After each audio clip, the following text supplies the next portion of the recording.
All right, I'm Pat. Jeffrey. We're talking about shockingly lazy people. Yeah, what the fuck? How does it roll over into shocking territory? How?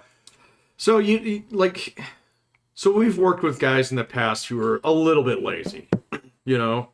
So people would find ways to fuck a dog, and just not do what they're supposed to do, Right. one way or another. But like Jeff, it's been pretty rare in my lifetime to know somebody who's just like fundamentally on a very deep personal level opposed to doing any work at all. So, like paid work is just no, I make it up by being handy around the house, kind of thing. So, but then you don't do anything around the house. Wait.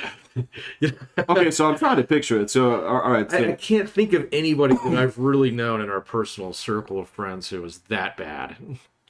So, all right. So, in order for it to be that bad, all right, the laziest people I've known, of course, have been at work. But unfortunately, well, I didn't mean unfortunately, but the fact of the matter is that they're at work, which sounds like it's a step beyond. It's a step beyond where this. See, I've had students like this in the past. Come to think of it, who just like I had one guy. He signed up for the same class 3 times in a row and didn't do a fucking lick of work. So this is 18 months of college. So oh wait, no, I do know one.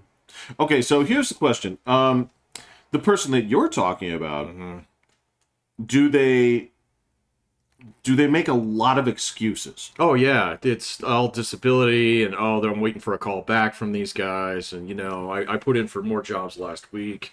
And I've been hearing this story for 3 years. Okay. Yeah. So actually, I have met a person of this caliber. Have you? Yes. Oh, okay. It was a former brother-in-law. Oh, you're right. You did. Yeah. Oh, you tried to help him out too, and he violated your house rules. Like 15 fucking minutes. So yes, yeah. You're right. I forgot about him. Yes.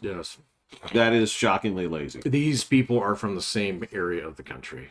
So is that so? That is so. That Yeah. Appalachian Americans. Yes. Look, okay, so now the problem here is there are people from that same region that I've seen that are on par with the hardest workers I've ever met. Oh yeah. Outside of the realm of good Mormons. Oh yeah, good Mormon's hard to top. Right. Yeah. Now that's pretty hard to top. You have your run of the mill dog shit Mormon that. Right. That is familiar with the principles. That attends this church. Right. Yeah. But I have to go to seminary because they make me. But they sure do drink a shit ton of caffeine and eat a lot of Taco Bell. Yeah.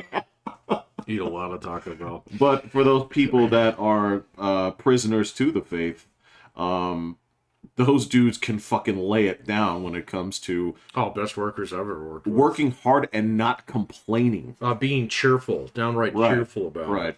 So, although, I have to say that there is one group of people that I've met that actually have the Mormon speed. So, when I was teaching at the community college, I used to do GED classes. Yes. And every now and then I would get Mennonite students.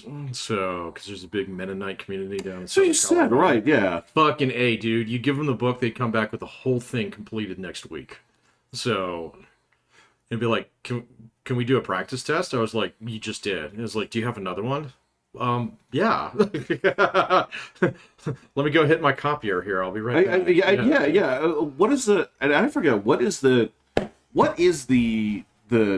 division? Well, I don't want to say division, but subcategory of Mennonites all about? What is their? I don't really know. I mean, I know so Amish, Mennonites, and Christian Reform are all kind of like.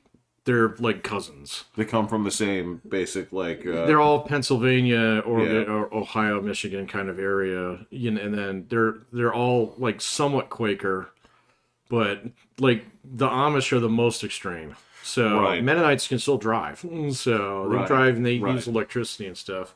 And then like Christian, like my mom grew up Christian Reform, and it's not as bad, but I mean she didn't see a movie until she left my grandparents' house.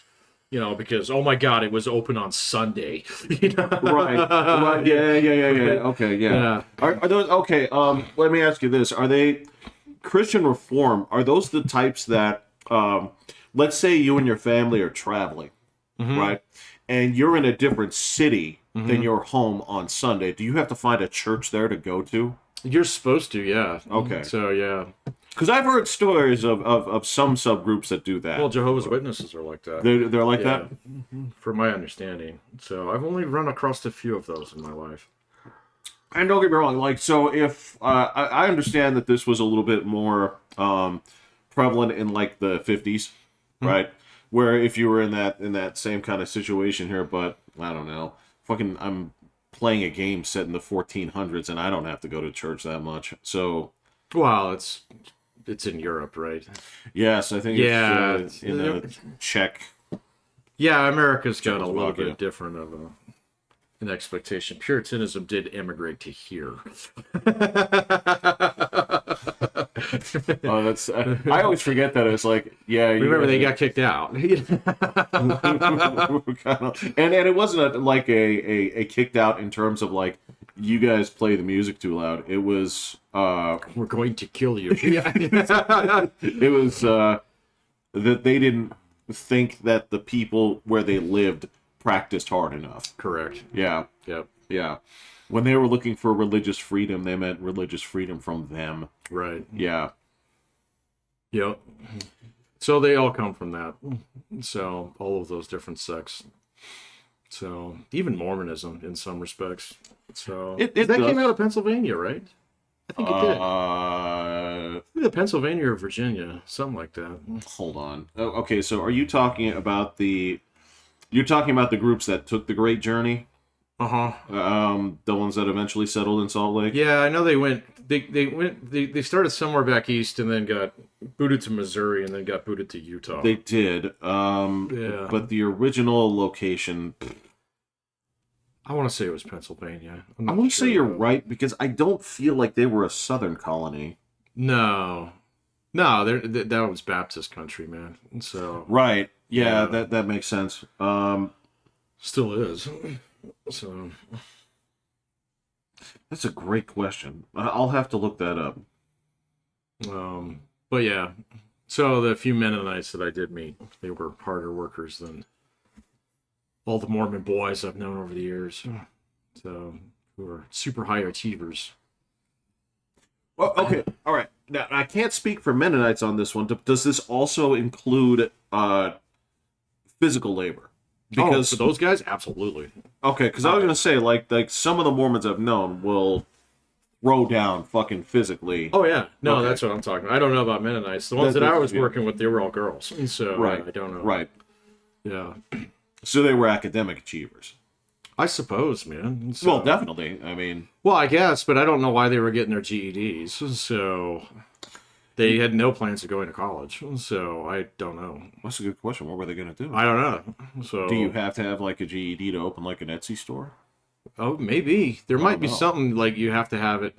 There might be a state something or something like, or they might qualify for something if they get it. I have no. Oh, idea. you know what? You're probably right. I have no. idea. And you did say that they could drive too. So there's could probably drive. something that I don't know. Yeah, they could drive.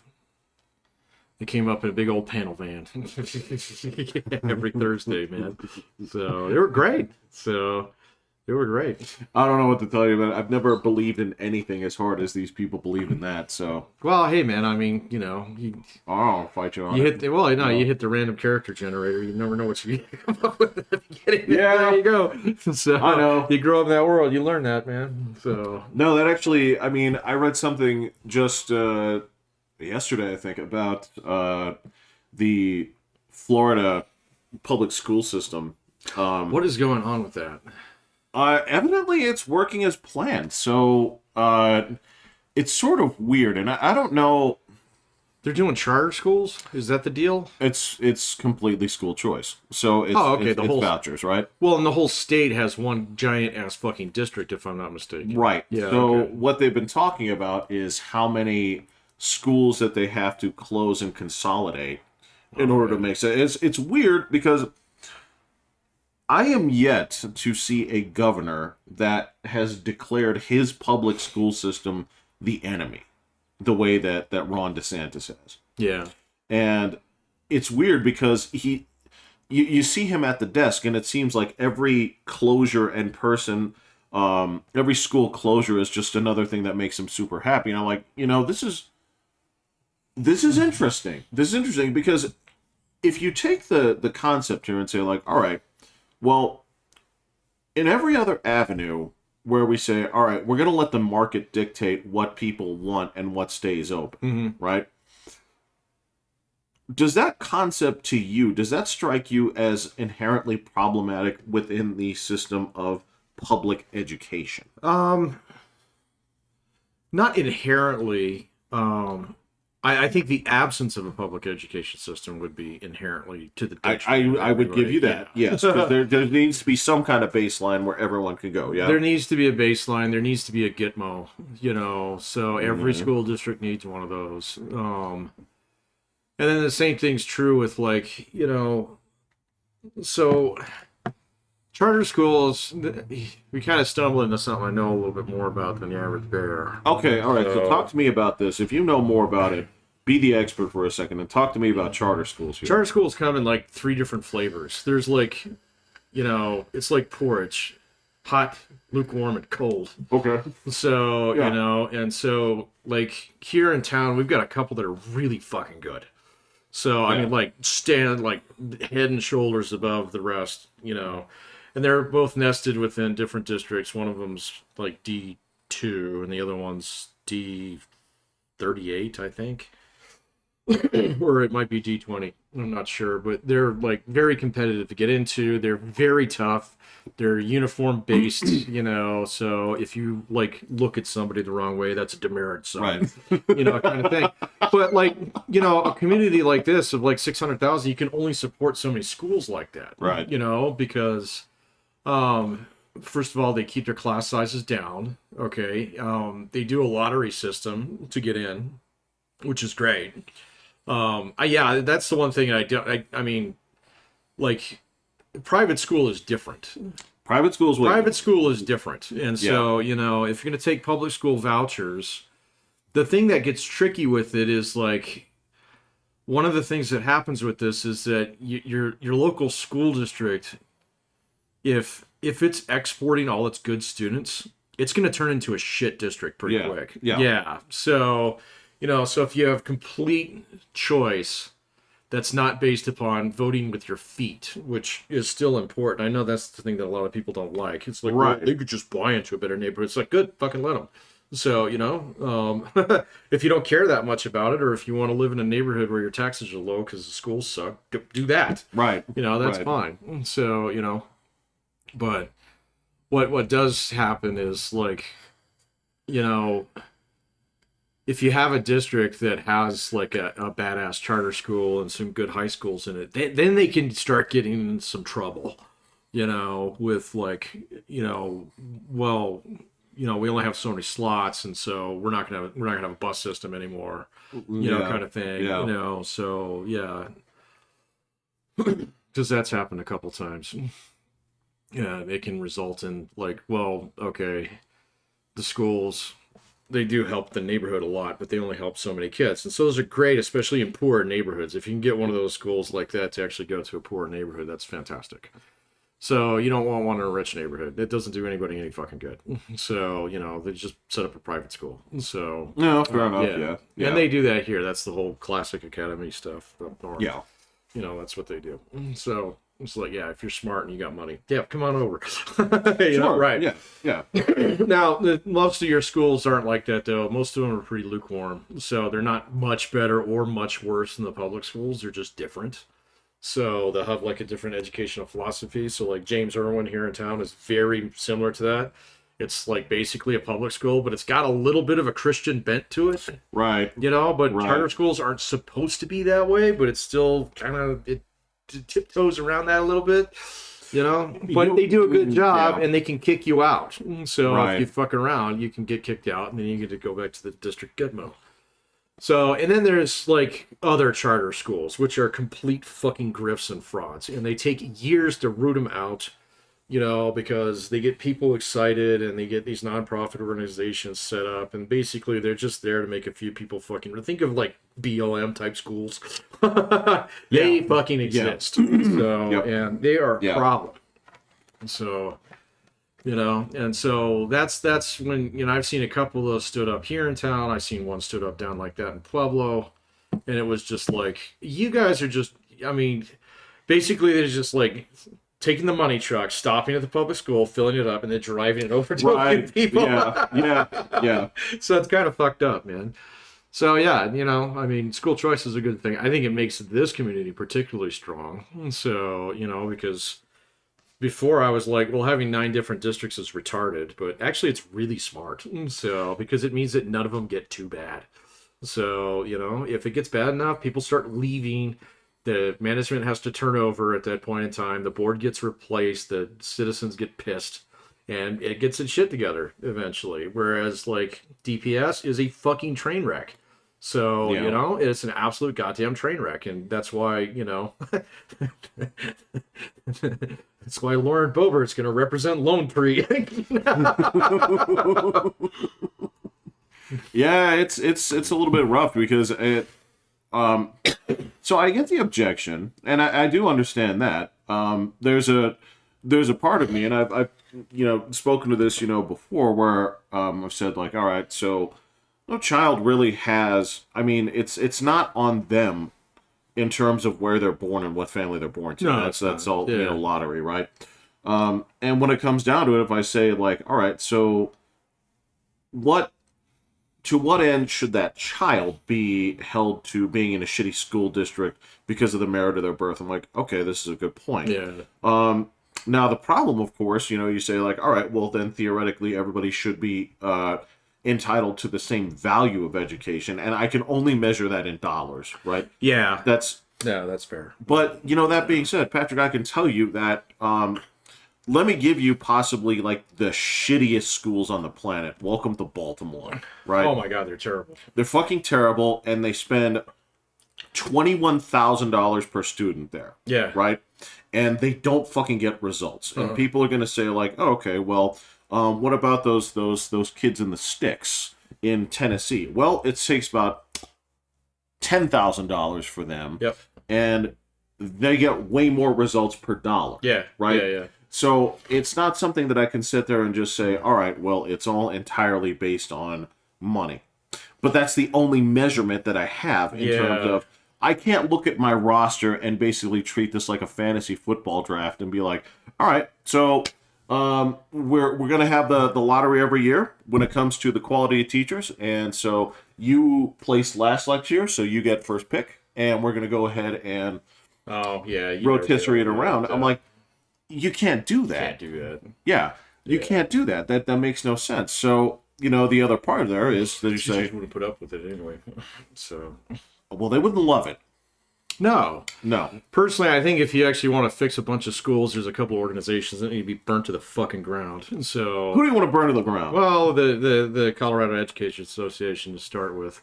That'd be a good one. The union. The other one would be Teach for America. So that motherfucker should be burnt to the ground. That's a tough one. I agree in principle with what they're doing. No, I get it, but people do that and view it as community service, and that suppresses everybody else's wages. So, yes, which I is understand. ass because you went to Harvard, great, going to grad school in 3 years, going to look great when you taught inner city school math for 3 years in Baltimore in the sticks, So yeah, no, that should not exist. It's same thing with troops to teachers. I'm not a fan of that one either. So the same kind of thing. Same kind of thing. You're bringing in people who have pensions, into a situation where they can. They're not going to, they'll be like, oh, yeah, great. And all I want to do is coach football and teach history anyway. That's all anyone wants to do, man. I know, man. I didn't get the history. I'd still, hang out and teach history and coach football. Yeah, right. No, man, I get that. And I do understand. So the basic principle of basically, loan forgiveness in exchange for... basically teaching in a combat zone is I get it. Yeah, well, that's not how TFA works. So there are other programs that do that, though. So, But even still, I find that to be a problem too. oh yeah, Because like again, I get the general gist of it where you're saying, okay, well, we do need to get people in here where they don't want to go. Problem here is when you supply them with things like this, all it does is give them more latitude to not fix their fucking system. absolutely. And that should sometimes you have to let the system like suffer and die in order to actually get it to flip over. Well, you got to wound it, at least. So I would the argue it's idea. wounded. I mean, It might be. I mean, I think it's tracking blood, dude. I think it's possible. I mean, but it's so localized. Like here, it's fine. So our local school districts are just fine. So okay, so we can have complaints, but I think at the end of the day, I think everybody's going to get at least the opportunity for a good education here. Oh yeah, absolutely. The implementation and the different ideas, the different philosophies that we can argue about, Sure, yeah. and that actually I think is the symbol of like a healthy system. Yeah, exactly. Yeah. But yeah, the Chicago one, yeah, it's tracking blood. You can follow it to its lair at this point. I mean, it's You don't even use my Witcher senses. Yeah, I can just fucking see it. I don't. Yeah, either it stinks or you hit it with an arrow or something. yeah. I don't know. But you can definitely trace it back to where it lives and finish it off, which is sort of.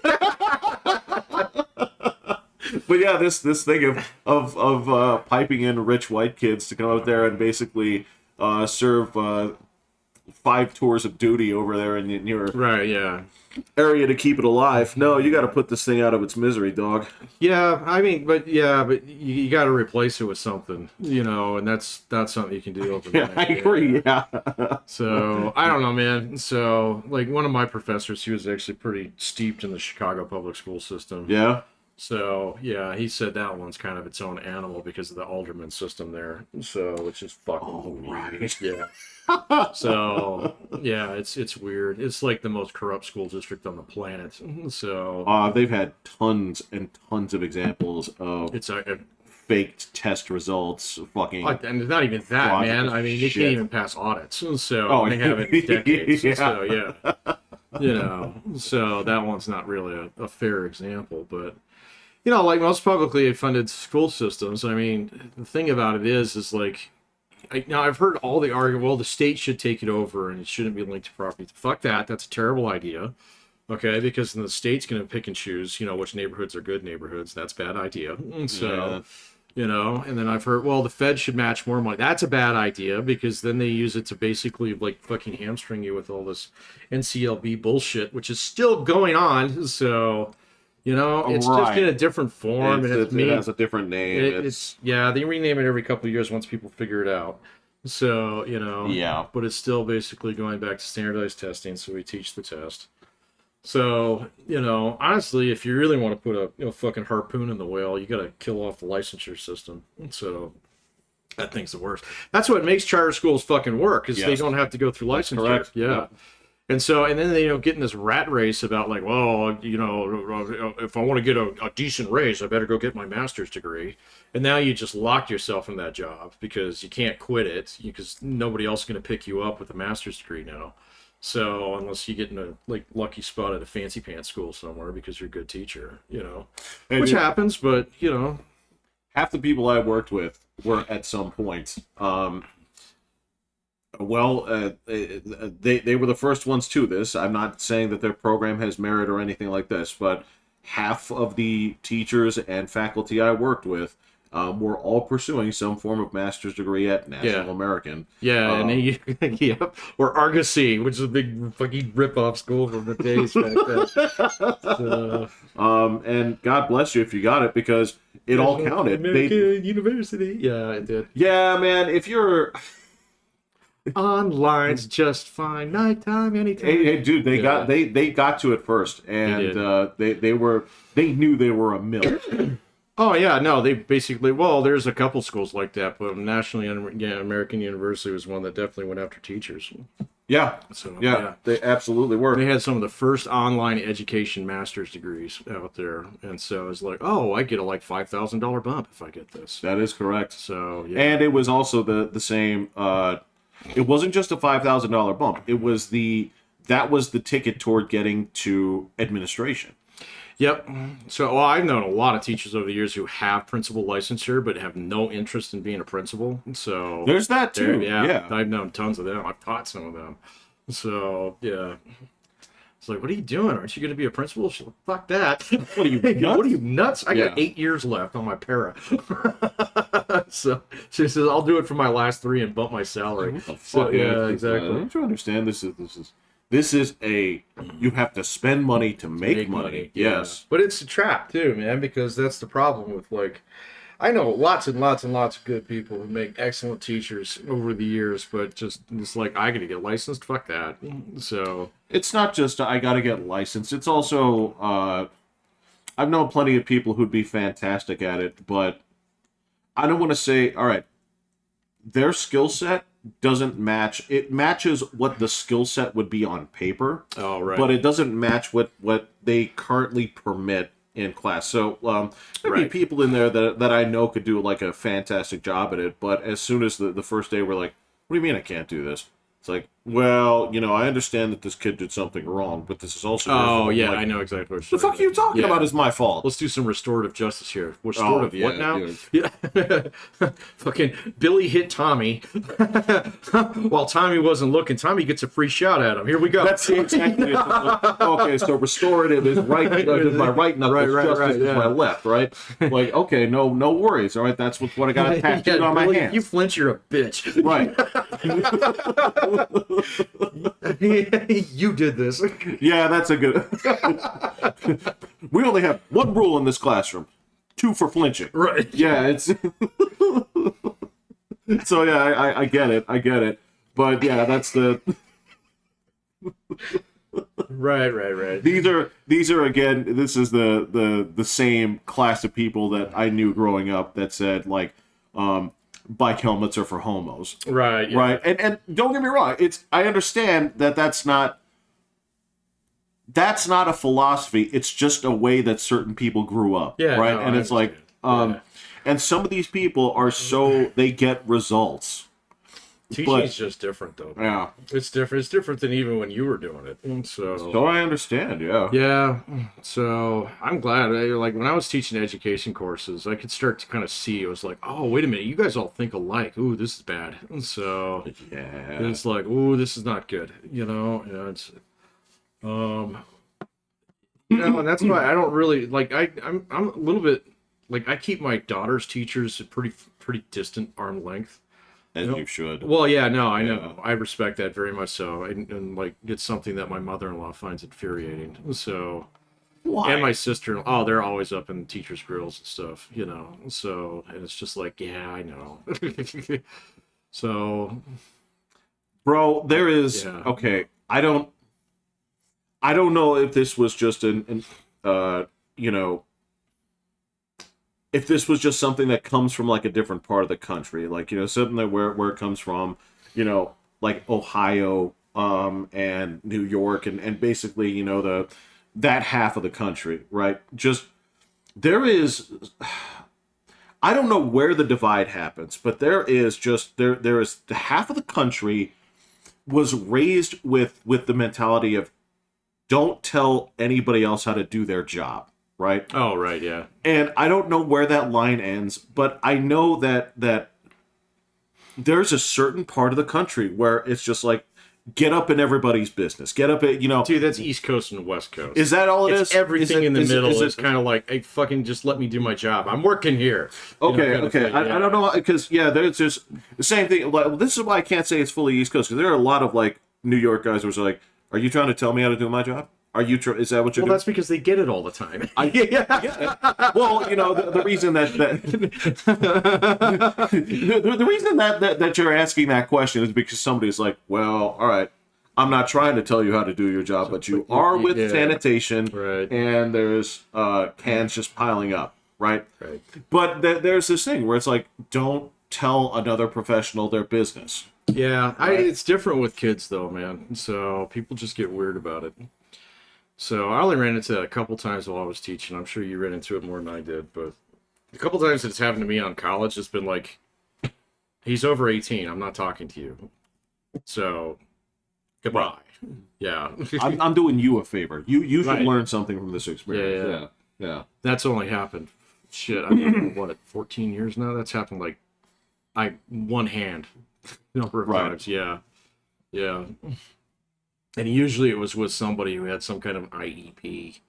Yeah, you know, and it's just like, Ma, you're embarrassing me. And it's like, yeah, your mother is embarrassing you, bro. Yes. Very much so. Yeah. I understand. This is not your fault. It's not, but my man, you have got to find the nutsack to get up here and straighten her out, because I can't do it for her. No. That has to come from you. Yeah. No, the parents that I had, when I used to take little Elvis to the dog groomer at first, right? And I stopped doing this. So like, oh, I can do all this shit. I remember when I took in that dog, you know, the groomer basically explained to me like the two types of people that come into there, right? Now, granted, there's a lot of people where it's just kind of like, okay, here's my dog, I'm gone, right? But there were two types of people that would talk to the groomer about the behavior of their dog, right? One was like me, where I was like, hey, I know this guy seems little, okay?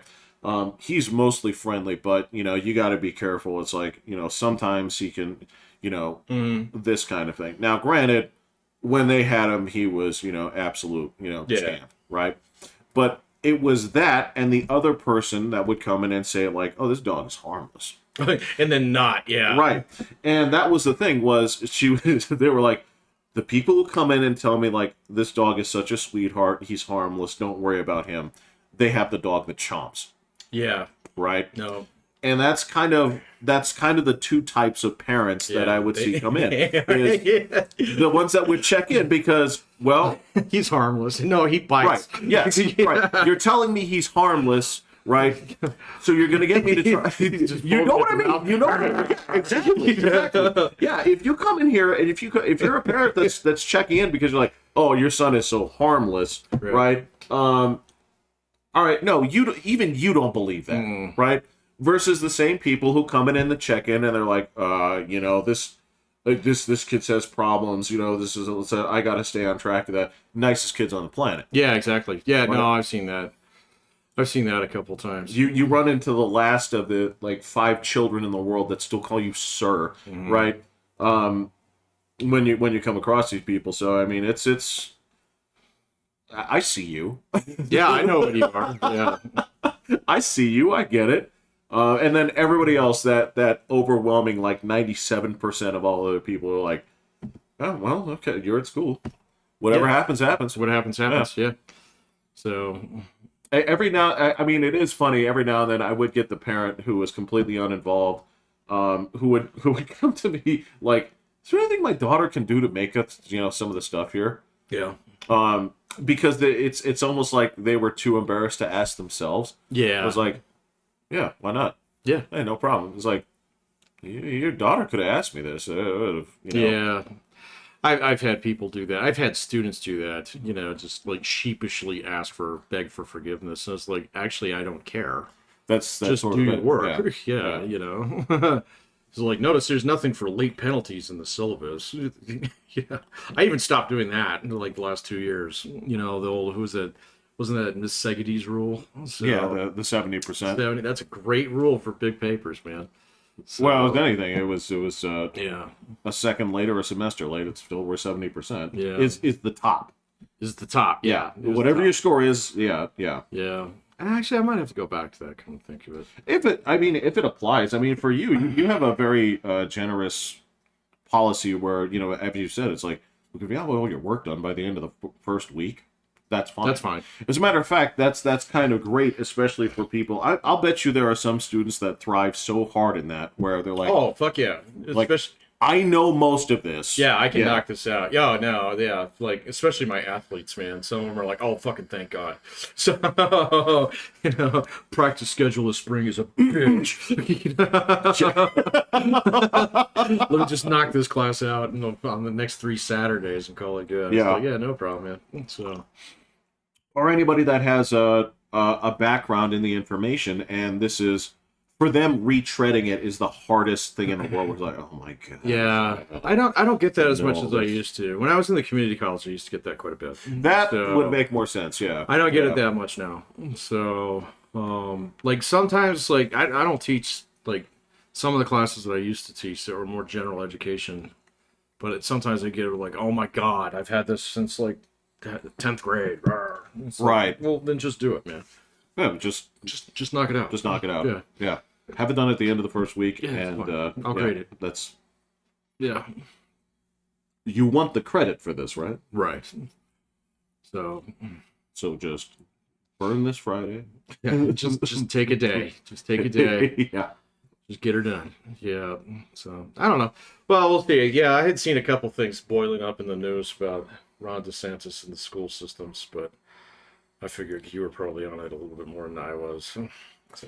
Well, the thing is, it's getting results. This Good. is the and so what they're looking at here is this a template for other educational systems? And to me, I mean, that actually makes sense. Where I'm not saying that you have to have a competitive element all the time, right? I think in some ways the competitive element of always having someone essentially breathing over your shoulder, right, is detrimental to your performance in the long run. I think you actually end up doing a worse job. Well, because you find ways to cut corners. Yeah. Cut corners, Cheat. chase the wrong metrics, Yeah, right? they do. That's sort of... Well, that's what school districts are doing all across the country, man. Stupid test metrics. Yeah, absolutely. And you know, when it comes down to it, the other thing is that it is a direct voice for parents within the school district to say, hey, I don't agree with what you're doing. I'm going to send them to a charter school. I'm going to homeschool them, right? Yeah. And it's something where if you look at the data, not necessarily whatever it is, it's as an administrator, you say, hey, we're having... It was something like 60,000 students, like in the period they were looking at, you know, bolting, right? It doesn't matter what you think at that point. All you can say is they're leaving. Right, yeah. They're voting with their feet. Yeah. Right. So it's not a question of it's a bigger decision for them than you think it is. So, you know, they're definitely putting thought into it. Absolutely. You know? Yeah. Yeah. So yeah, you do have to question at that point. It's like, well, regardless of what we say, regardless of the fucking speech that we give, you know, at the beginning of the year, they don't like it. No. So what is, you know, the best way to find out is to ask them. Yeah. What would it take to get your kid back in this school? Yeah. Right? And if they tell you, it's like, look, I will bring my kids back to school when the pink, white, and blue Neapolitan ice cream flags are gone. Are gone, yeah. And if you hear that enough, then you go to your school and say, get those flags okay, down. so pull all those things down, Yeah. okay? Wrap them around little cardboard tubes so that people can wipe their asses with them in the bathroom, okay? Take that crap out of here, okay? Put the one with the 50 stars up at the top of it and get all the, you know, anything that comes across as political, get the fuck out of my schools because they're leaving. Yeah. Right? Yeah. That's something. Politics, schools are just where we duke out a lot of politics, though, man. Always have been. So I know. It's dumb. I know. So, you know, it is so silly. I don't know where I would have stood back in the day with the original armband case, where the black armband. Yeah, where depending on what the rule, if the school's rule was this, but it was a First Amendment right thing, I feel like my head would be exploding because there would be a part of me that says, well, we have rules here. And so they'd walk in and I'd say, take those eyesores off when you come to my classroom. But the other thing is I do have that fundamental lock where I say, excuse me, sir, are you expressing yourself? Yeah. It's like, you come to the front of the classroom. This is what yeah. I'd have that conflict. I'd have both sides of my brain. I can see how that one would be. That one for me is pretty easy. I actually think that ruling is incorrect. So you say so? I do, because it's outside of the realm of the uniform. Well, no, it's because it involves the expression of speech amongst minors, and their opinion doesn't matter. So That is, bro. That is a tough one. I know, I know, I know. I agree with you in that regard because I mean, I'm not restricting your ability to express that once 2:15 hits and the bell rings. I understand. So have at it, but if you're using it to disrupt my class, so, I do have problems with that. Brother, I'm with you 100%. Yeah. If you don't have the status, why don't you let me enforce the things that we should be enforcing here? Right, I know. Yeah. But that's the ruling, and it's been challenged a couple times, and it still stands. So Then let it rock. Then yeah, anything I goes. guess, man. Why do I have to send you home for shirts that support weed or something like that? Like, wait, what's the deal here? So, do we have a dress code? Do we have freedom of expression or not? Because if you Yeah. do, I don't care. If you're treating them like little prisoners, I'll treat them like prisoners, Right, yeah. right? Yeah, I guess I just don't see that one as a all the way on or all the way off kind of thing. So, unfortunately, Oh, man. yeah, I know, man, it sucks, but it's Tuck just, that shirt in, Johnson. I know, but yeah. So, love that sound.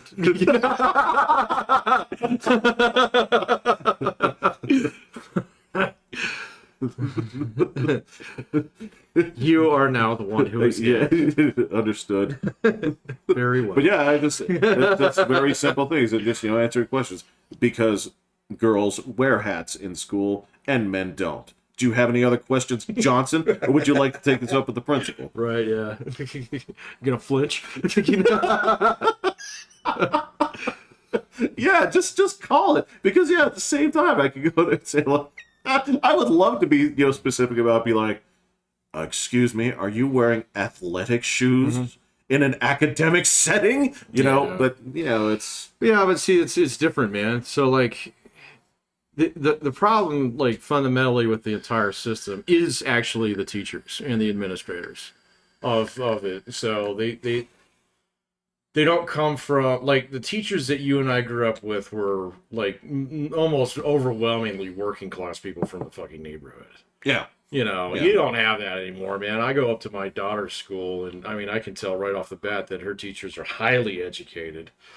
Probably overeducated for some of their shit. So Per dollar, yes. oh, absolutely. Yeah. So and You think that doesn't matter? It matters. oh, it totally matters. Yeah. No, it totally matters. But I can see that there's not this. It's not the middle class job that it used to be. It's one of two things. It's either a desperation job that you're trying to hold down before you figure out it's not going to fucking work and you got to go find something else to do. But it's always what I wanted to do. Well, you can do it once you make your mint, boy. That's Yeah. You won't want to do it then. You won't want to do it then anyway. Yeah. So, or it's, like, I mean, you saw this in school. It's military spouses. It's, my husband's a doctor. My wife is a lawyer kind of thing, or it's, we're rich. So, we do drive from the nice part of town to the shitty part of town every single day to wash off our white guilt or whatever. Well, okay, and let me put it to you this way. So wherever their family actually comes from out east, They're always from back. They know what schools you went to. Yeah. right? So whatever place they came from out east is far nicer than the rich end of town they live on now. Correct. Right? Yep. So to them, they're slumming it. They are. Yeah, exactly. Yeah, yep. No. And I mean, not all of them are like that, of course. No. So, but like, you don't, it's not the same when we were younger, man. So where that was like a lifelong career for a lot of people. So Yeah, absolutely. Yeah, it's just not that way dude. anymore. Man, we came from an era where, look, there were people where you'd say like, so what did you teach for 30 years? And you'd say, shop. Oh, What do yeah. you mean shop? What do you mean? Like, What is shop? cashier? Right, yeah. No, it's like, no, woods and metal Woods shop. and You had metal shop. two? You had both? Wow. And you go in there and say, like, the kids are working with saws? Yes. Like dangerous. finger cutting saws? The actual finger cutting saws. So, and blowtorches. So, which in hindsight was probably the highlight of a lot of people's. It probably was. So like they've actually managed to maintain a couple of those still. So like Doherty's still got its auto shop. Yeah, So, auto shop, but yeah. Well, hey man, I mean, of the three, that one's hands down the most fucking expensive to run. So. Oh no, good for well, them and it to is keep the one with the absolute most practical application in the business. Yep. But to me, I mean, I honestly believe that shop is something that I don't want to say it's an invaluable experience for everyone, but for those people. Well, it's great for boys who don't get the math. No, that's great. There's something to it that like there is a character set that absolutely works for. Yep. And that'll be the highlight. It's like I love doing this stuff. I loved it. Yeah, I did shop all 3 years, man. I loved it. So funny is you would not be the person that would be a quote unquote ideal candidate for shopping. No, I was a nerd. So I know. I just wasn't good at math. So. But I don't know if that was necessarily a math thing. It was just like It wasn't, but I wasn't going to be in the Science Olympiad. So like your brother. Well, so, we just happen to know Science Olympiad ease. No, I don't Yeah. know.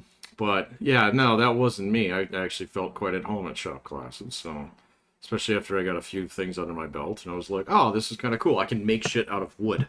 But how does it work? Okay, so I have to measure here and here and here, and I have to leave this much room to cut because the blade has this. Okay, and it requires steps, so I have to plan things out. But wow, okay. You do drafting, draft your projects out and stuff. Yeah, no, it was cool, man. I can see why they don't do it. So like. Well, if you're going to say... Dude, I was there when they started killing those things off. So, because they still had shop class at Irving when I taught there. Oh, did they? They did. So, they were the last ones. They still had it. And so it was shop, but then it was also like robotics. And then it was also like tech, which was basically like a computer class. And I mean, the kids, the lessons were stupid, I mean, it was just like, I can close a window. Oh. Yeah. How do I check my BIOS? So, it was, you can kind of see where it was going. Because it was like, oh, it's going to be an information technology and economy from going now on. And now we're finding out, actually, no, it's really fucking hard to find people who can lay tile for a living. That's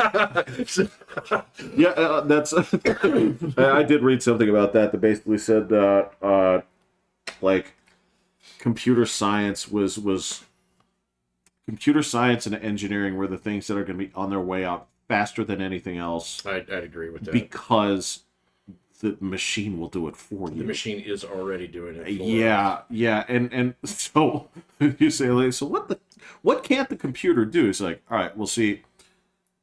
Our problem is that when we build things here, we use this stuff called rebar, right? It's what makes the buildings not fall down, right? It's like, what's your point? Well, it's hard to knock down, and the computer has no arms. Right? So we need people to actually swing the hammers at this shit and dig out the rebar. Right. They're like, so what degree do I get for that? It's like, none. No, yeah, you can save your money. You get here at 5. First hour's free because you're driving out to the site. Right. Okay. You and the crew are going to stop at 7-Eleven. You're going to stock up on Slim Jims. Well, Slim Jims, and the thing is, you don't want the regular coffee. You want the coffee. You want the tanker. Well, you also want the tanker, but you also flagon, please. You want the coffee that's actually sort of that's been on the burner for a bit. Right. Why? Because more of the water has evaporated and is a more pure formula. It's more like a meal. So go out there and pick up your Slim Jims. Pick up a couple of kinds of candy that you like, right? Yeah. And maybe an energy drink for later. Yeah. And you say, like, well, how often do I do this? Well, every day. Yeah, 5 days a week. Till the next 20 years. Yeah. And then your hands will hurt so much that you're going to start your own business doing this. Yes. And actually, you'll do that probably within 5 years now. So, And I tell you why. Because the computer's too stupid to break concrete. And that's true. It is true. It will do this. It will fuck it up. And this is something that human eyeballs have to look at. Yes. Yeah. I know that's weird, but that's the truth of it. Jobs that require eyes and hands. So Correct. that's where we're going to make money. So, and unfortunately, like I was watching this thing on AI the other day about like, it was just a little blurb that I was watching. This guy that kind of goes off on this stuff from time to time. But he was talking about how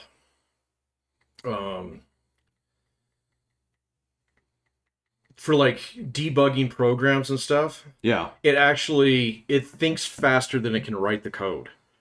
Okay. Oh, and so yeah, in yeah. a lot of ways, it can't actually tell you what it did. So yeah, I didn't fully understand. I understand. that. Yeah. Yeah, I didn't fully understand what he was talking by that, but he was like, it's more efficient for it to not speak in code. So at this point in time, and so it's doing that so for these debugging processes that they're doing. And so all I do is test it. It worked. So whatever it did worked. No, man. Okay, so yeah, you're right, because I have read I wouldn't call these horror stories. You know, these are some of the funnier ones where they talk about like games. Yeah. And they talk about ways that they solved certain, bug problems with like 10 seconds to release. Oh, really? Yeah. There was this thing. One of the ones that made me laugh the most, I'm like, because they were like, we couldn't figure it out.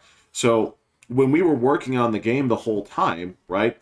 We were always testing it. So you put the FPS counter, and this was a console game. It's like, it's not a PC thing. It's like, so we put the FPS counter on the upper left-hand corner, the whole time we're tracking this.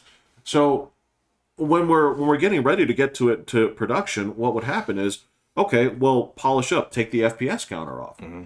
For whatever reason within the code, taking the FPS counter off made it run at like half speed.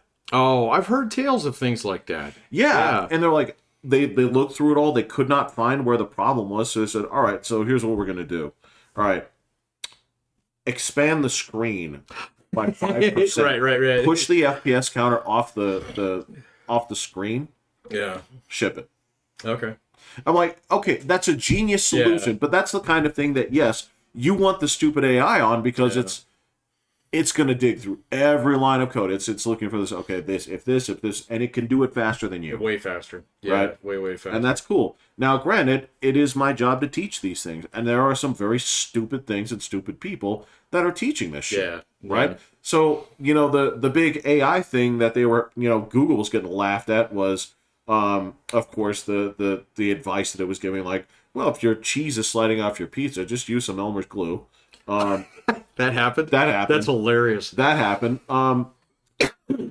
It confirmed that Obama was a Muslim because of a... I saw that one. It said that some people deal with depression by jumping off bridges, and it gave that as advice. So, I mean, there's certain things within it's it, so like, fucking funny, man. where I know I can tell you now at this point how that happens, right? Because of what you allow it to use as information. And I know that like the project I'm on right now is about image discernment, right? Mm-hmm. And you're talking about something that is... It's really hard to do. Well, it is hard to do, but what I will say is there are people teaching it good things. There are people teaching it fucking dumb things. There are people with, man,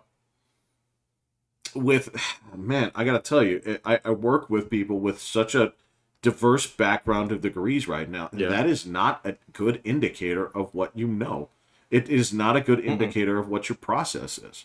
Oh, Lord, no. Dude, I work with some brilliant people, and I mean, I'm surprised a couple of them can make it out of a supermarket without getting arrested. Yes, yeah. So yeah, and I mean, especially from some of the other departments, man. So now that I get to commingle with them from time to time, it's kind of like, wow, you are scary, stupid, like autistic smarts, but oh my god, dude. Tie your shoes. Jesus. So, I was like, it's the last time you combed your hair back in the 80s? Come on, bro. It's the same goddamn people. It's like, and what is it? Like, do you comb it with a fucking egg beater? Is that... I know, it's just...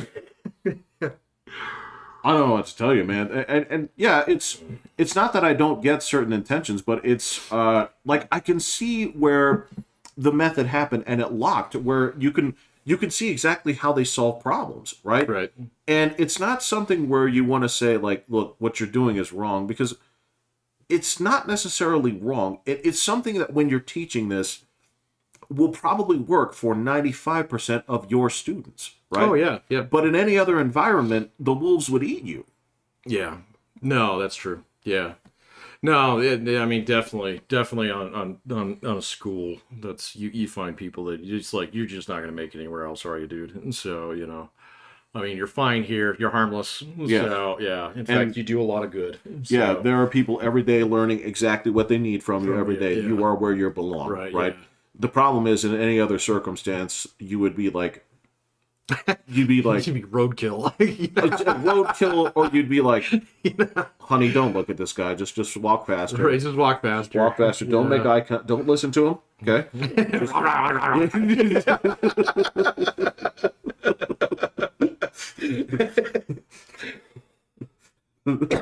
Yeah. Like, I'm sorry. I'm like, no, I get it. Because there is, you know what it is, man. There are some people that have a knack for doing things. Because when you get to the things that those people are often doing, it's like, I understand the concept. I can't do what you do. Yeah. Right. No. I've known people like that. So. When I look at people that are doing like the quantitative side of the job I'm on, there are some people that are applying some math. I'm like, fuck if I know. Yeah. Like, I can't confirm this. I'm like, that's why I'm doing the people who do the interpretive stuff. Yeah, no, like I know when I have to tap out when it comes to quantitative stuff. It's like, nope, I have reached the edge of my training. So beyond Yeah, this, but you're good though. I'm good in my box, man. But you start getting into theoretical statistics and stuff like that. It's like, fucking nope, I'm out. So it was like, I know how to drive them, I don't know how to build them.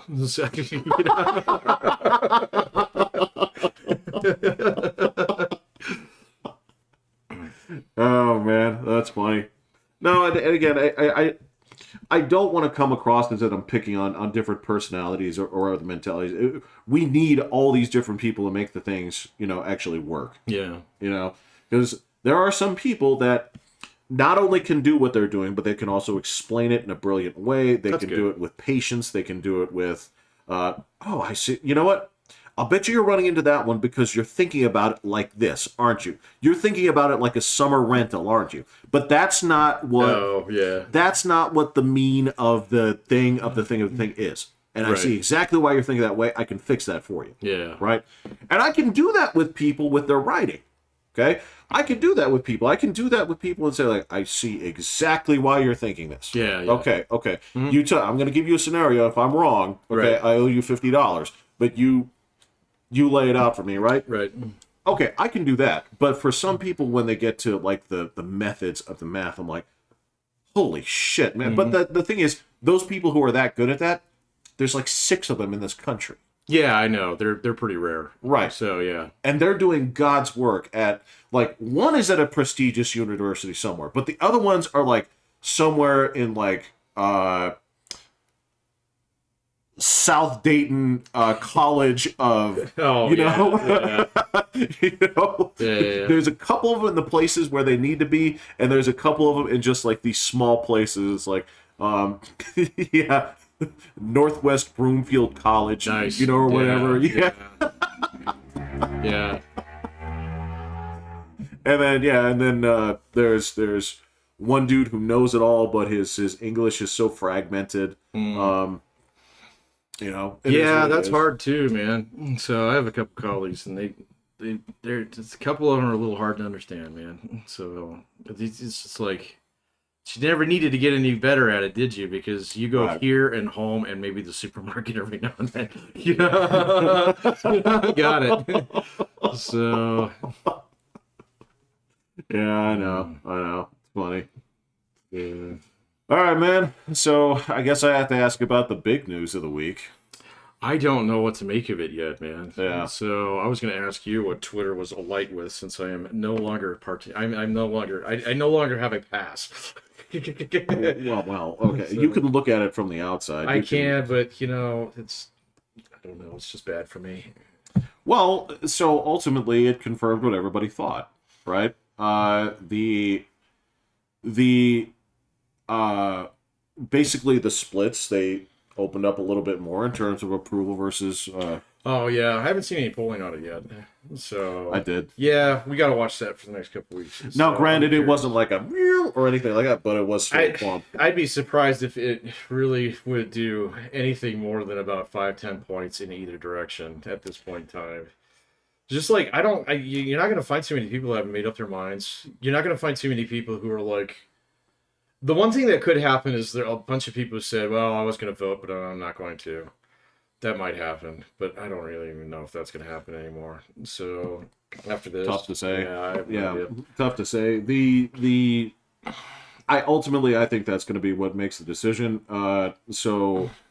Well, I'm curious to see what the judge decides to do. When is that? It's like 3 weeks. Something like that. Yeah. Look, I think it's like right before the first debate. Yeah, it is. This is the thing is. This debate is going to be so bad, man. It's going to be so bad. It's going to be the most embarrassing thing that I think this country has ever put on television. It has a chance of becoming so ghetto, right? If you had the right mindset to it, you could let this thing turn as childish as you'd like, and it would be great sport. Because, ultimately what you want to do is get these two guys on the stage and... Joe Biden's so melty, though, man. Yeah, and basically... He's so bad. Get them to throw insults at each other. Did you see him with the Kansas City Chiefs the other day? It's like, oh, dude, come on, man.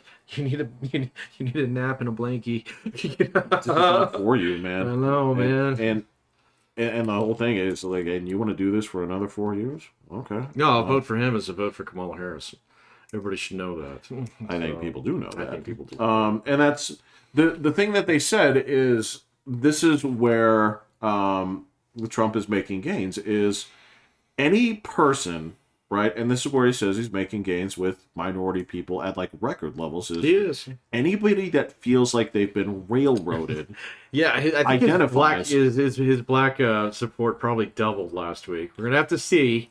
We're gonna have to wait and see because you can't do snap polls. You gotta wait till some of the good ones come out. I agree. Yeah, and I mean that's a good point because look, when it comes down to it, I saw basically the exceptions that were made for this trial that are way out of bounds. I'm like, Megyn Kelly had a really good breakdown on that. What did she say? She explained the whole thing about like.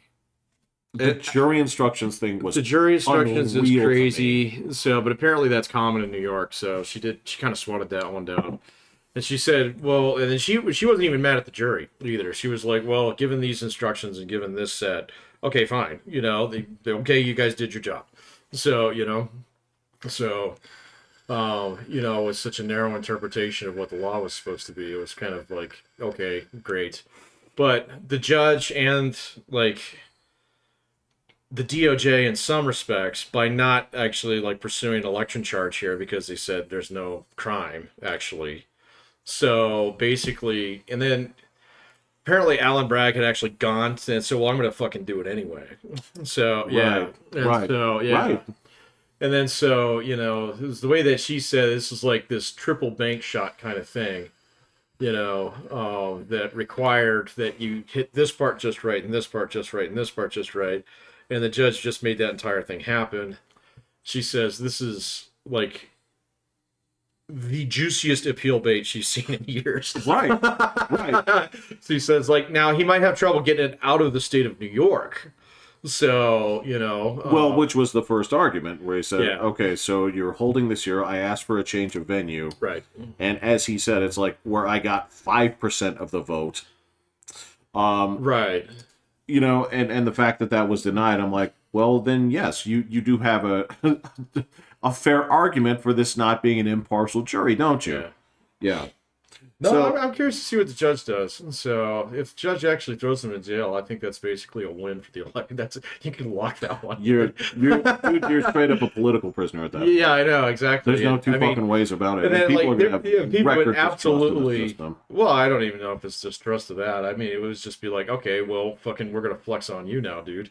So, which is exactly what'll happen because ultimately the voter actually is in charge of fucking everything. If Donald Trump proved anything, he proved that. Yeah. So, and if you piss off enough of them, you play stupid games, you win stupid prizes. So, and I think New York's going to go through that a little bit. I mean, and ultimately 49 states aren't going to let one state hold the rest of us hostage. So, I was looking into, like, there are several states, though, that actually, like, you cannot run for office in them if you're a convicted felon. So, most of them don't matter because he's not going to win those anyway. So, but some of them actually do, including Florida. So, yeah, we'll see. So, yeah, it's kind of wacky, dude. I don't. It's kind of wacky. I'm going to be surprised if it actually. I don't think this will actually get resolved till after the election. So, but it sounds like it has to. I don't think. I don't think it'll matter, man, because they've already got the ballots set up and everything. So he's already been deemed eligible in all the states. So, I mean, I don't know if that's something you can roll back. I mean, I'm sure if he shot somebody, sure. Right. But a non-cry, he got convicted for being a player before he was even president. So I know. And this is the same shit that, like, this is the shit that absolutely drives me nuts. This is the sheer amount of latitude that the Clintons got for absolutely detestable behavior when it comes to covering up husbands' hush money and he got a lot. They cut him a lot of slack. I mean, I'm telling you, the shit that he was doing was 10 times worse, and the fact that his wife paraded as feminist #1, right, when complicitly silencing these women, right? And this is all being taken out on Donald Trump is fucking absurd. Has anybody asked Monica Lewinsky what she thinks of this? You know what? She's a stooge anyway. She's kind of a stooge. I thought she wrote a really nice book.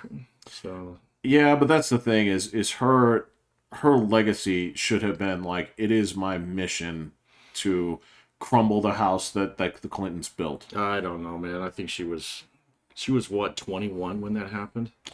Right. Yeah, fuck that. I don't blame her. No, well, yes, I don't blame her from running away from that. I don't. No, of course not. I don't blame her for running away from that. It's just that she has. She's not as unfriendly to these parties as she should be. Right. Oh, to the Clintons? Yeah. Oh, I didn't know that. No, is this like, you're right, but to me, like, as far as I'm concerned with this, she's a kid, right? I mean, well, she's not anymore, man. No. She's 50 now. No, that's what I'm saying. Is she was a kid when this happened. Oh, okay. This would be like me saying, like, yes, I don't blame, like, say, an Olympic gymnast girl for wanting to just disappear into the ether. Oh yeah. Right, but I would love to see you take on the system that permits this crap. Well, good enough. Some of them eventually did. So in that case, yeah. So I don't know, man. I mean, Clinton is just like, the dude is toxic. So I mean, I saw something the other day that they were putting Hillary Clinton up on a speech, and just instantaneously parts of the internet that I watched just burst into spontaneous laughter. Yeah. It was like, that was the dumbest thing you guys could do. So, the last thing that we want is a picture of her up there looking magnanimous. So, Yeah. And it was like, that was the whole Robert De Niro thing. It was like, get the fuck what off. What are you doing? You guys are so... And then people across the street, fuck Joe Biden. It was just hilarious. What happens after, like, one day after he gets convicted of this shit, he goes to the UFC, and the fucking crowd is going nuts for him. I know, man. Fighters are, like, jumping out of the octagon after they win and coming up and thanking him personally. Yeah, it's like, dude, this is... Well, see if he gets on Rogan now, so maybe. Oh, that'd be funny. I don't. Joe doesn't have the audience that he used to. So, Well, he does. he does, but like everybody's kind of scraped out their piece of it. There's no like there. I was watching this other podcast the other day, and it's really, really insightful on this. It was like you'll never have another Walter Cronkite in the United States, or even a Tom Brokaw anymore. It's not possible. Okay, because you can pick your own like big guy. Yeah. So and so they were actually doing breakdowns on Joe's audience and Tucker's audience and stuff like that, and they said you get what you get. So and then it becomes how do you maintain it. So I was like, huh. And he was like pointing to a lot of other content creators the exact same way. It was like you stake out a piece of the audience that responds well to you, that you can manage. So because your audience can't fucking flip your shit. So God damn, I've seen a lot of people do that on Gaza to some of the people that I liked. It's like, oh fuck, you got too many people in your comments here. So it's like you traitorous bastard. Oh, okay. They got to you. They got you. Yeah. They got you. Yeah. The Gaza thing or the unions. So and the trains. And the train people. Yeah, I get you.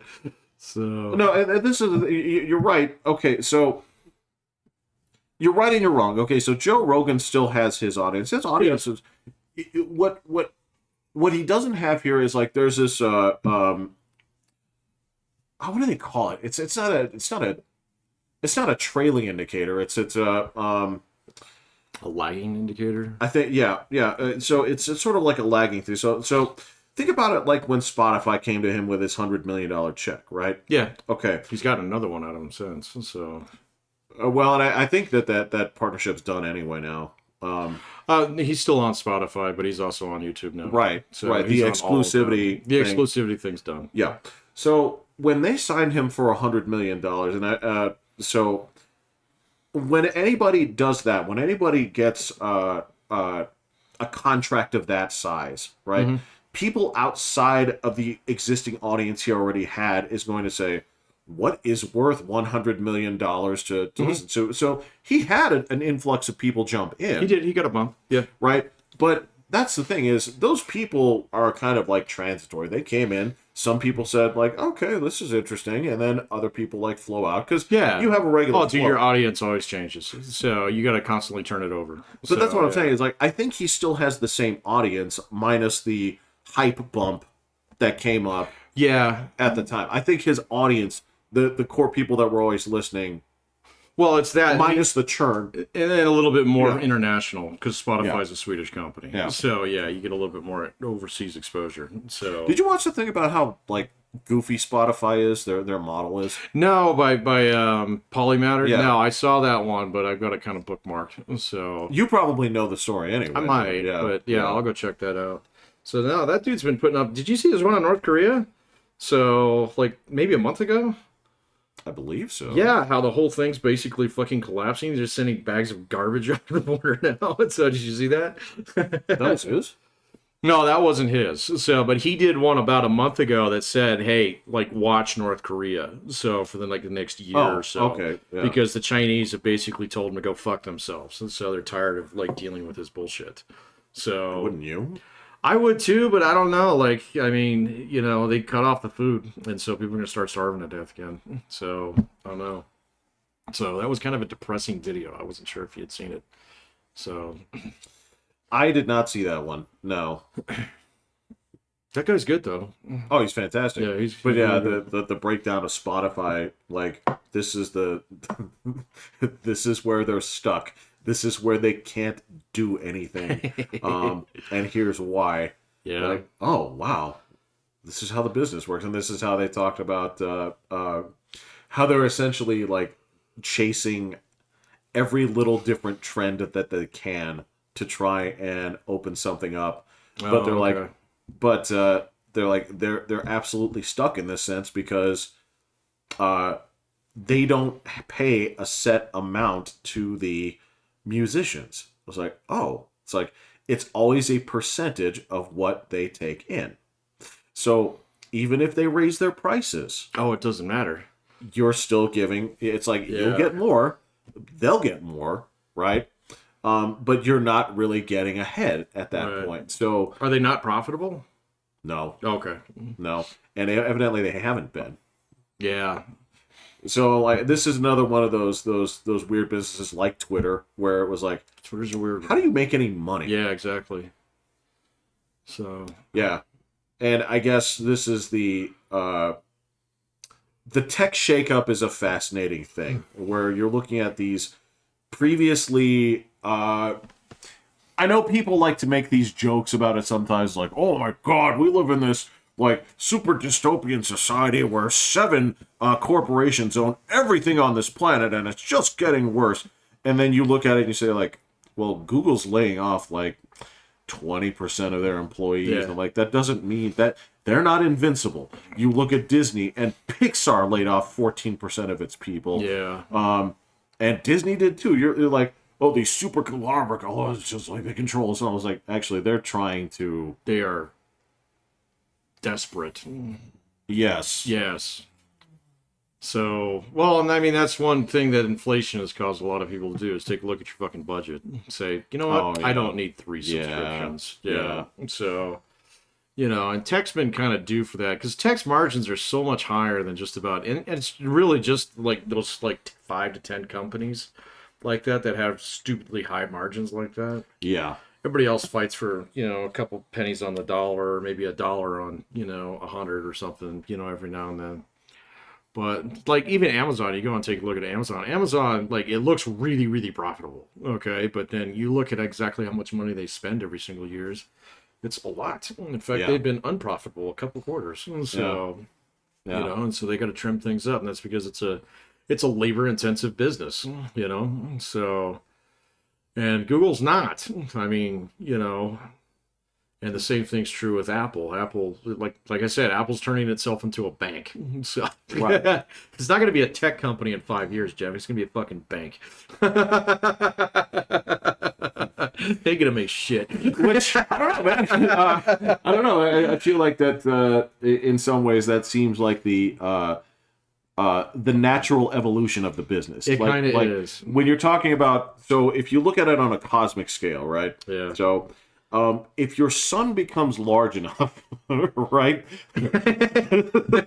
Right? Eventually what you're going to do is you're going to like flare down to a smaller size, right? And last a little bit longer versus exploding, right? And this is, I mean, you'll still explode, but there's still going to be a kernel of like indestructible matter in there because you've turned it into a bank. Well, you just bought yourself a couple more billion years. So, Correct. Yeah, you're good. Yeah. Correct. So if you're going to look at somebody that didn't turn into a bank, right, because certain stars, they just die. They explode. They're done because they didn't have the mass. Like, so you say, where's Kodak nowadays? Oh. They exploded. Yeah, even though they invented the digital camera. Oops.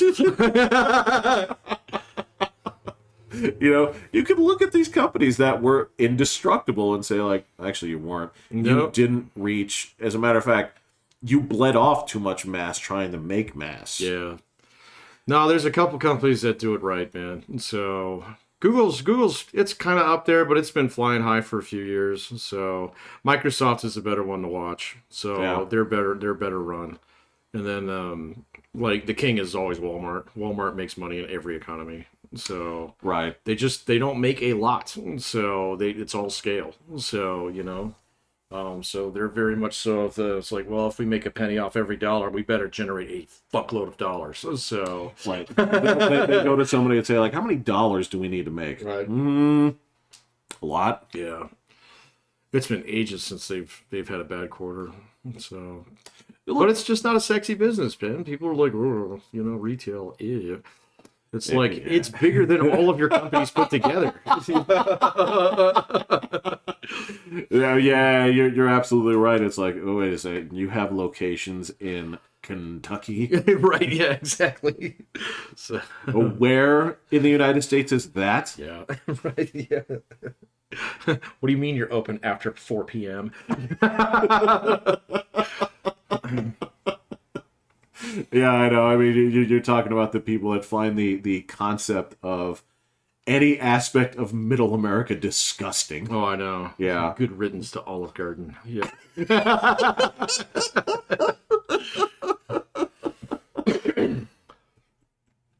There's going to be a bunch of people pissed off on November 5th. And so that come from that class, man.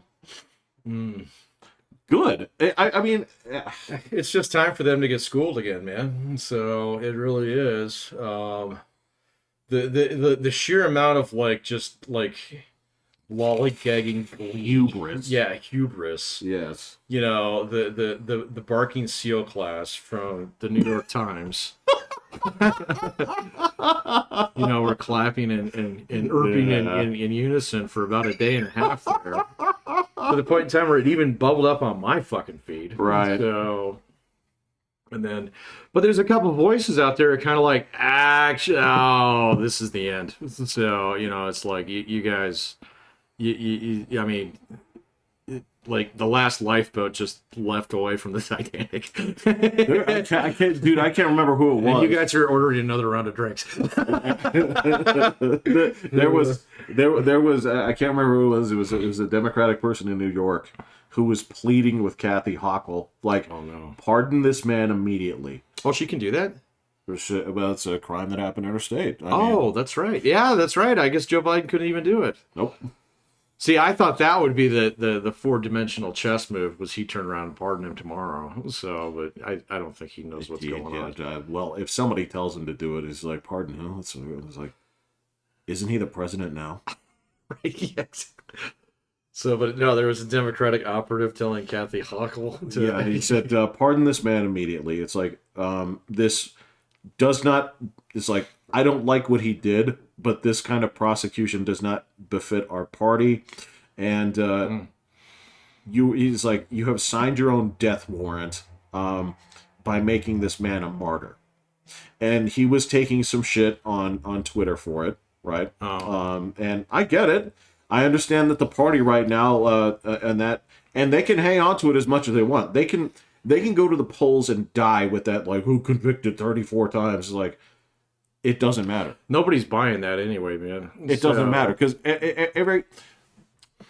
if you look at anybody who's been in this situation, anybody who's like, I didn't do shit, but I had to take the fall for it. Anybody who's done that, yeah, right, where they had to have something blamed on them because it fit the company or whatever, they're empathizing with him. Yeah.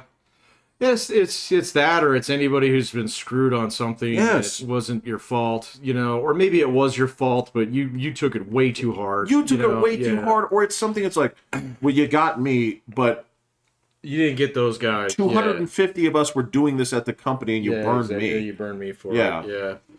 So no, there's going to be a lot of that, and I think.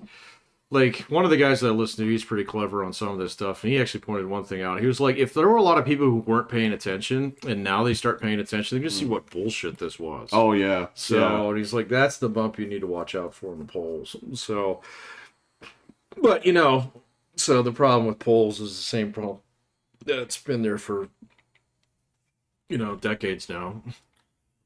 When you ask people who take polls whether or not they like taking polls, about 90% of them respond that they do.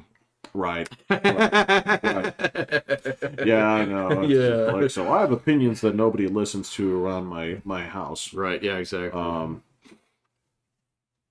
need to start a podcast.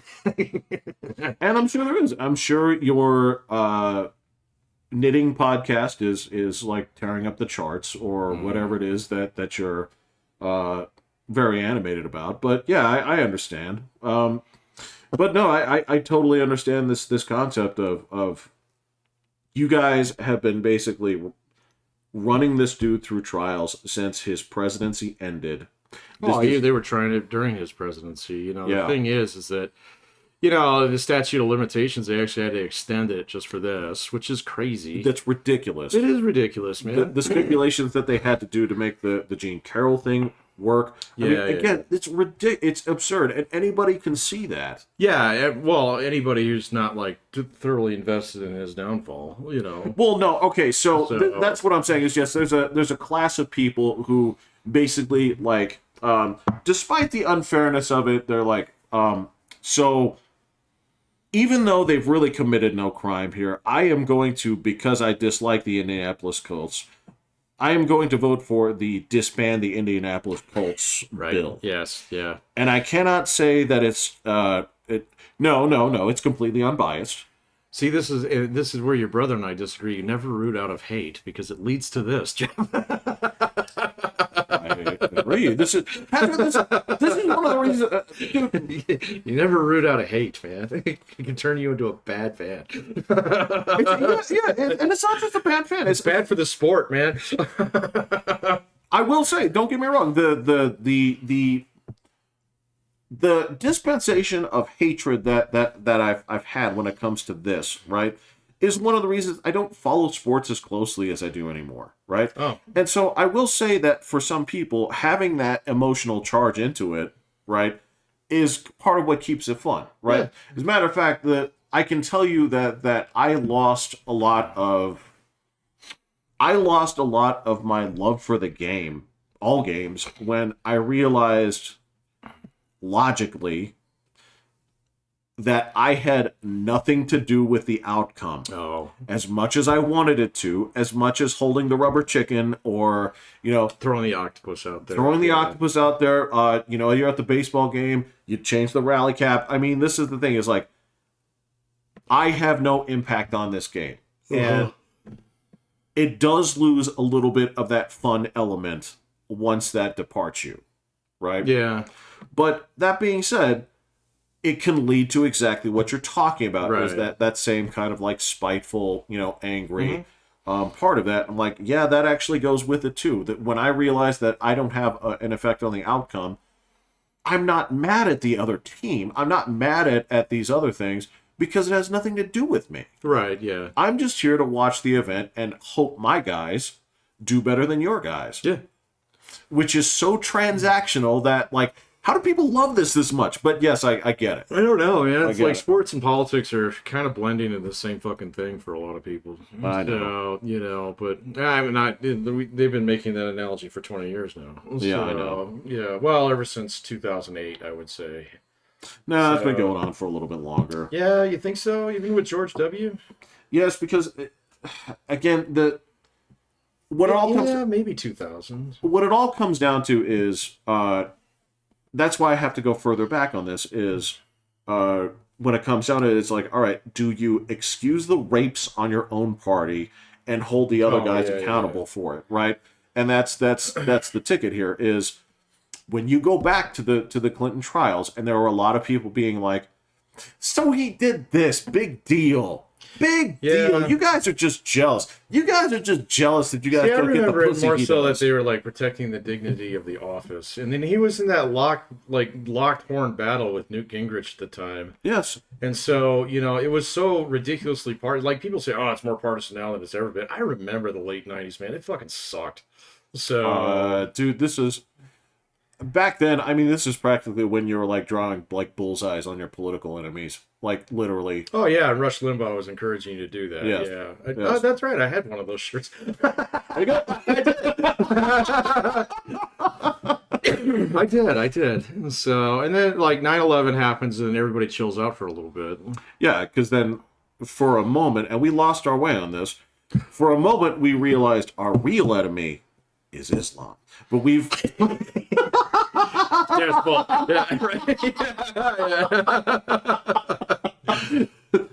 But see, that's like the point, man. It's like everybody says, hey, wouldn't it be great if we got along together? It's like the last time I remember us getting along, we bombed the fuck out of 2 separate countries. We sure did. Yeah, in the course of a couple of weekends. Yeah. So, and then, like, now they make sad movies about that.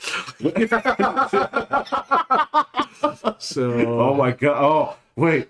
I'm the bad guy? I'm the bad guy? Oh, my God. Wow. Well, yeah. Oh, me? Yeah. I would have got you.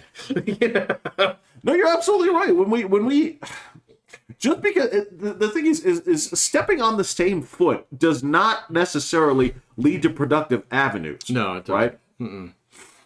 No, I mean, we had a little bit of that. Maybe like when Barack Obama was first elected. I remember there were a lot of people who didn't like him, but they did not like Hillary Clinton more. And so they were glad that we got Barack Obama because everybody knew that the Democrats were going to win that year. So because George W. Bush was like, I think he left office as the least popular president since like the Civil War. So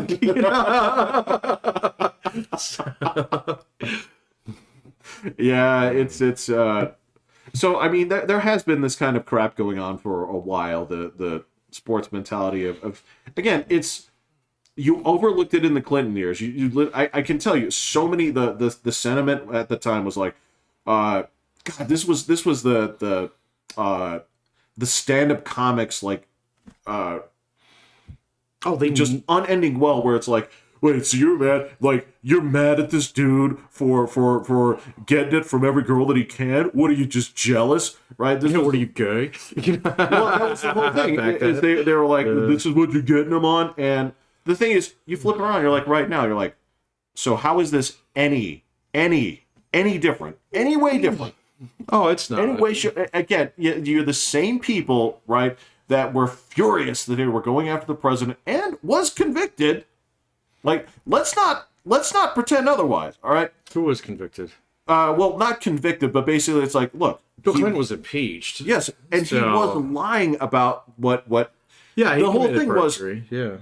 Yes, he committed perjury. That was documented, right? Yeah, I know, but that's the same thing that happened to Trump, too. I mean, if your party controls the Senate, that's not going anywhere. That's what I'm saying. And that's what happened back then. So, and then the thing is that it's all about the prize, too, man. It's not about the man. So, and the reason why they didn't go after Bill Clinton after that was because he was the second-term president. So, he didn't get in all that shit until like after the 96 election. So, yeah. After he had beat Mumbly Joe, Bob Dole. Yeah, Mumbly Joe. Yeah. Bob Dole. I'm sorry. I insist that my presidents have two working hands. Right. No, it's else we swap proteins. So, but yeah, no, I get it, man. But then, like, just like this round here just seems like so over the top. I'm curious to see what happens with the judge if he actually goes bananas and puts him in irons. That'll be hilarious. I'm sorry, man. Now I'm starting to see this as a support, and it's like the game's gotten interesting. That's the thing is, if you put that dude in irons, I mean that you have absolutely validated it. Look, ever since. Well, what do you think is going to happen? Me personally, what I think is going to happen, worst case scenario, is that he gets put on house arrest.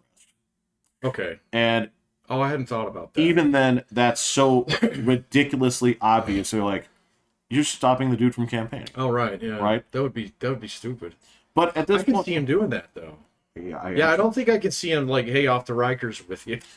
Right, that's the thing, is they're gonna think. They cheer him like Saul at the end of the Yes. But this is the thing, is so if this dipshit, this fucking moron judge who has no vision of the optics outside of his own, like, there's no way about this, he's prejudiced.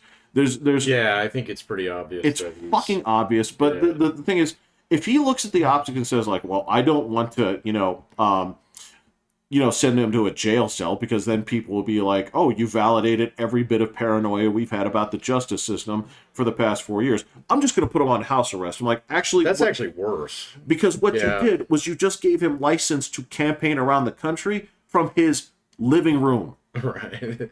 He no longer has to travel, because the captive audience will be doing that for him. Yeah. Right? He just signed up to TikTok 1 day ago and has 1.3 million followers. Joe Biden's been on there for 4 years. Okay, he has like 300,000. Yeah. This is what I'm talking about. I've never seen a Joe Biden TikTok. I don't want You wouldn't to. waste your fucking time with it. But this is what I'm talking about here, is like, he's going to see that as like, well, I'm not going to do this. Actually, you're going to make this much worse.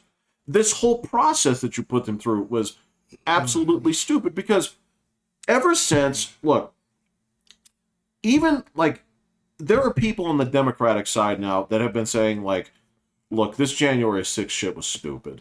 Okay? Yeah, there's been quite a few. Our overreaction on this was way too much. Yeah. Okay? Now, on the other hand, there are a lot of people who saw that and said like, man, you have been railroading people, right, on this. You kept the facts from the public. You didn't. I mean, this is the shit. This is like, Oh yeah, like the other day I heard Adam Schiff starting to speak out. I was like, you are the last motherfucker that needs to open your mouth right now, man. Word. Out of all of them, you are the worst. Oh, yeah, So, yeah. You are the worst, and you're probably going to win a Senate seat in California. So, yeah, and that was the thing was, okay, so people have been like watching it for this and having this sense of, wow, this justice system is fucked up. And then you take these people and say, they just put the former president in jail. yeah. This justice system is like, Well, I mean, I don't even know if he has to actually sentence him because, I mean, it's guaranteed to be appealed. So, I mean, it's fucking absurd. So yeah, it's there's no good end to this. The only thing that they can say is, the good end to it is he gets reelected. well, no, I mean, from their point of view, it's like the only thing that you could say, like, what was our goal on this? Well, maybe we slowed him down by not campaigning, by limiting his travel and his campaign, right? But what you did was, on the other hand, you put his name in the news every single day. Yeah, and see, this is why I don't think it was coordinated, man. So this just sounds like Alan Bragg, like, he's like, all right, I ran on this, let's do this. Get him however I can. And then, but now he's created this absolute turd sandwich for the Democratic Party. They're going to eat it. They have no choice, so they're going to eat it. The overreach on this and it's ridiculous. It is absolutely ridiculous what they are bending the justice system to do. Yeah, I don't think they're going to get away with that part, though. Especially if the man gets reelected. I think that... Well, he can't change the justice system. So, But, I mean, he's got... Like, imagine this making it to the Supreme Court. Yeah. Yeah, it's not going to fly. It would not fly at all. I don't even think it would be on party line, the vote. I think. Well, no, and even the last one that they had, they ruled on the NRA last week 9-0. So what was the the basis of the case was like something that was a little bit complicated, but it was also where the law was pretty clear on it, and it was obviously a political manhunt on certain things. So in order to defund that organization, and they were like, no, you can't do it this way. Goodbye. So, and that was 9-0. So, it still fucking works, man. It just takes a while sometimes. And I think the more hot the case is, the more, like, it's going to, that's why, like, even if he sentences him in, like, whatever it is, 3 weeks or so, okay, so, say he does to put him in jail. Yeah, it's not going to happen, but say he did. Okay, like, if he did it immediately, all right, he'd be out that afternoon, so pending appeal. So, because that goes before a different judge. So, and the same thing's true, like, if we know you're going to appeal, then we'll suspend sentencing. They do that all the time. So, pending appeal. So, and then if you get the appeal tonight, then you have to go back to the original court to get sentenced. So, I don't know. I don't know New York State law. I don't know how it works, but... That's pretty wacky. It is pretty wacky, and like the Manhattan DA has an extraordinary amount of power just because of Manhattan. Yeah. So, I mean, that's how Rudy Giuliani got the job. So, so he was able to clean up the city basically, even though the mayor was telling him to fucking slow your roll. So, and he did it anyway, and then took his job. Well, see, at least he had like a consistent messaging. He did. And that messaging was minorities belong in prison. Right. He was pretty consistent on that, yeah, wasn't he? Now, granted, after a few years, people saw this and they saw how clean the city was. And there was a question to ask afterwards. They said, well, what price did we pay for this? Yeah, it kind of did. We got so swept up in not being, hit with hammers and shit and attacked on the subways that we forgot all of this. Get hit with hammers, you get pushed in the subway. Well, yeah, exactly. That we forgot that all of this is so disgustingly overreaching the law. that they've sort of flipped it around and they focused on the dumb issues again. It's like, women need to be able to walk around topless. It's like, you guys are. Oh my god, yeah, I can't. That is so weird. That's what we got to watch, man. We got to watch and see where the loony left goes next, man. So because I think I've seen a couple of those guys that you're talking about. They're like, guys, we're gonna lose bad if we keep doing this. Those guys will be in charge after next year. At least of that party. What's left of that ship. So, well, I don't know where the lunatic left is going to go. Is because Israel is got put back on fucking full-blown war mode yesterday. Yeah, sure did. Yeah, they were like, you're going to attack us from a fucking hospital? So... Really? See, the left is well overdue. And I can safely conclude with this because I think you'll agree. I think they're well overdue. And I feel at this point, I'm not making big predictions. I think they're going to get fucking handed this election. But what they need to do is they need to take in basically anybody that has not necessarily a leadership title, but has some sort of leadership within the group, right? Mm-hmm. And you got to take them all into the classroom, like all I would say like all 500 of them, whatever number you want to say, okay? And you do the thing like it's a classroom. You say like, all right, everybody put your heads down on the desk. Hey, we're gonna play heads up 7-0. No looking, right? No say, no looking. Okay, I'm just gonna take some. I'm gonna take some. Don't worry about how anybody else is voting. Yeah. Okay, yeah. Heads down, stay down. Just raise your hand when I ask you. Say like, all right, so. If you think the most important issue facing the left right now, right, is any form of identity politics, raise your hand, okay? And don't talk. Don't look at each other. Just raise your hand, okay? And they're going to raise their hands, and they're going to say, okay, the 7 of you, get out. Get out. Right, and then so they need to basically break it down and say like those people who are representing us on these things and making this biggest deal, get out. I don't mean that you're bad or anything, but you cannot represent the party as a whole right now because you are killing us. Yeah. I'm not as worried about the idea. I'd like to separate out the socialists from the identitarians. I'd like to really know who is who. Absolutely. Look, here, because identitarians, I don't find them that dangerous. So I think they're silly now. No, but they fucking take socialists are dangerous. That's what they take away. The problem is they give absolute ammunition for people. They're giving those assholes cover. So they're giving them cover, and look, that's when you're saying like, why did 60,000 people leave the schools? Yeah, there you go. Yep, exactly. So get them out. But I don't know. Like we really do need to separate those two out because it's like and if I hear words out of your mouth that are like. Socialist light. I don't even care about that, but if I hear like military industrial complex or walkable cities from you, so now I'm suspicious. And quite honestly, if you're with me on like non-walkable cities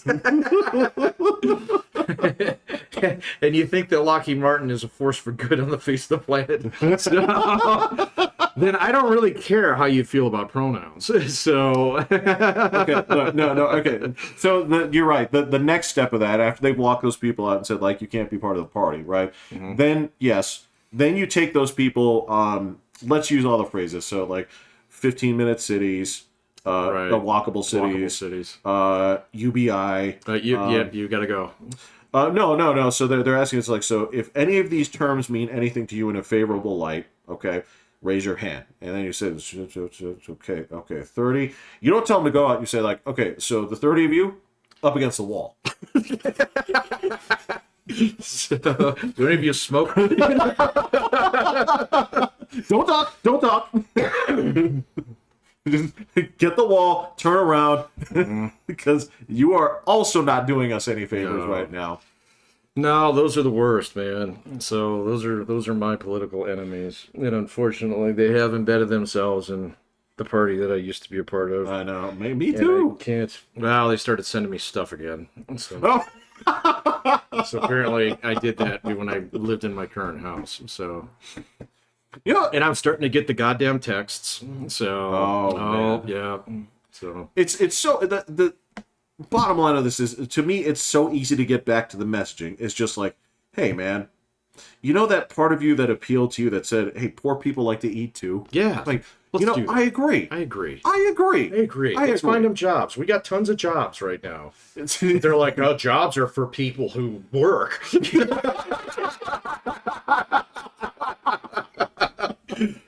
We don't support those. Just shockingly lazy. Just get down to the brass tacks of it. It's like, all right, so yes, I agree, poor people need to eat. Yeah. Please stop stipulating and say, like, all right, every time this comes up and I say, I agree with you, then you say reparations. I'm like, now I have to leave. Now I have to leave, yeah. Now I have to leave. You keep saying bullshit like this. Yeah, you keep saying. I haven't heard that one in a little while, but yeah, it's going to come back, isn't it?